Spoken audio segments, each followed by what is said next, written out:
this book is my poetry book. It's called Into Autumn, because I am going into the autumn of my life. And then my mother said, "You're not in autumn." I said, "Mom, you're in winter, come on." She didn't like it. But anyways, my theory is that from 0 to 25, it's spring. It's time to build, it's time to plant seeds, it's time to wait, because it's going to happen, but you have to wait. You have to water the plants, and you have to tend to your plants, etc. Then summer, it's from 25 to 50, that's when everything happens. That's the time for production and reproduction, and it's super busy. And just look at nature. Nature is at its best in the summer. And then from 50 to 75 is autumn. And in autumn, it's time to harvest, time to organize, it's time to enjoy what you have built, and just you start organizing, because you're gonna eventually just sit and relax. And winter is time to prepare for hibernation and rebirth, or transition, or whatever you want to call it, or you're going to call it death, go ahead. And so anyways, these poems, when I was doing the Joy book, first I did the Joy workshop. And when I did the Joy workshop, I was using other people's poems. And then I thought, well, I'm going to have a copyright problem, so I need to write these poems. So I wrote the 8 poems that are in that book. And then when I was teaching the Joy workshop, someone introduced me, and then they said, and maybe some people don't know, but Josefina here is a great poet. I'm like, oh, I am? Okay, good. And so then I thought, well, I need to put these poems together, and I did. And so I'm going to read 2 poems. The first one, I'm gonna end on a happy note, I promise. The first one has to do with some of the things I've been telling you. And one of the things that I probably didn't emphasize enough is that, even it's one of the chapters in the book, is that sadness is part of joy.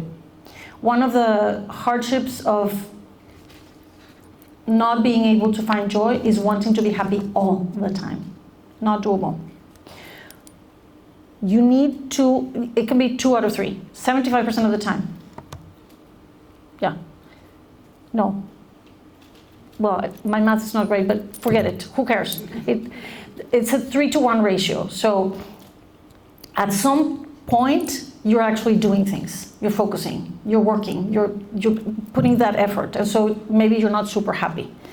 But to wanting to be happy all the time, it is a source of unhappiness. Because if I do it right now, it's like, well, I should be happy. I'm not happy. Why am I not happy? I should be happy. What's wrong with me? And then I'm unhappy right there, right now, because I'm questioning this. So anyway, so this poem is about finding the challenges and the circumstances that block our joy, all right? And it's called The Basement.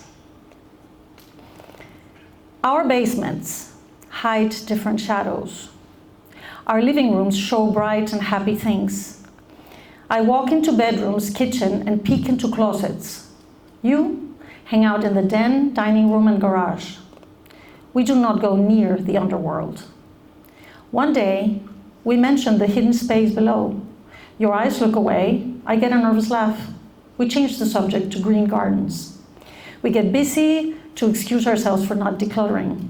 I cook, eat, or drink while you shop, clean, or read. Distress follows us to the spa, the bar, and the plane. We complained about soreness, aches, and pains. You brag about new sheets, comforter, and pillows. I plan to replace carpets, tiles, and wallpaper. Finally, you say, we should clean the basement. We are relieved, exhale, and cry while we hug. We commit to dive deep down and organize. Down the steps is an ocean of what was. This flood of emotions drips down eyes and nose. Ripples of sadness turn into waves of grief. Clouds of fear announce the thunder of anger. The drizzle of loss turns into a storm of betrayal. Despair sinks into the depths of loneliness. The angst of drowning makes anxiety heavy. Doubt pulls further down and guilt asphyxiates. And at the bottom, there it is, the stillness. So joy is on the other side of sadness. And I'm gonna end on, I said I was gonna end on a happy note. I'm gonna read you my happy poem. And this book is dedicated to the happy poets, and I gave it to my professor because he said there were none. This is a happy poem. It's called Today. It is always today. It is always now. It is always here. What is this moment? What is this present? It escapes me while remembering or planning. It escapes me while sad for the past or fearful for the future. Today was tomorrow, just yesterday. Today will be yesterday, only tomorrow. What is today?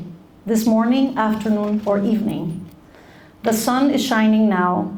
The fog of sadness is behind me. The clouds of fear are ahead of me. The present glows and radiates around me. I stand on the present. I am an acrobat on a thin, tight rope, step by step, foot by foot, walking on now. My eyes are not filming the present. My eyes are projecting my light into the present. Joy is coming from a sacred space inside. I'm done. Thank you. Thank you.